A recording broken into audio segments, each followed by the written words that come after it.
நீங்கள் ஆரி போட ஆசைப்படுறீங்களா? அதுக்கு வந்து நம்ம என்னென்ன பொருள் எப்படி எப்படி யூஸ் பண்ணலான்றது தான் பார்க்க போகிறோம். இதுக்கு மொத்தம் 2 ஊசி தான். ஒன்று மணி ஊசி, ஒன்று நூல் ஊசி.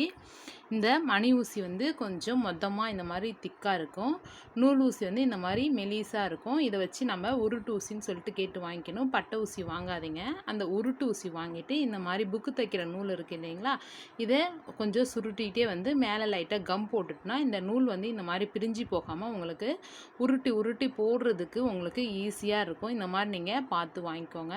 அதுக்கப்புறமா இந்த ஜரி நூல் வச்சு ஃபஸ்ட்டு நீங்கள் போட்டு ட்ரை பண்ணுங்கள். ரெண்டாவதாக வந்து நம்ம நார்மலான துணி தைக்கிற நூல் இருக்கு இல்லைங்களா, மிஷின் நூல், அதை வந்து கோல்டு கலர் நூலில் வந்து எல்லா ப்ளவுஸ்க்கும் மேட்ச் ஆகும். அதனால் கோல்டு கலர் நம்ம யூஸ் பண்ணுறோம். அடுத்ததாக சில்க் த்ரெட்டு. இந்த சில்க் த்ரெட்டை வந்து யூஸ் பண்ணலாம். ஃபஸ்ட்டு நம்ம வந்து எதுவாக இருந்தாலும் செயின் தையல் தான் போடணும். செயின் தையல் மூலிமா தான் நம்ம எல்லா ஸ்டிச்சஸும் நம்ம போடுறோம். அதனால் செயின் தையல் போட்டு பழகிடலாம். ஃபஸ்ட்டு நீங்கள் ஜரி நூலில்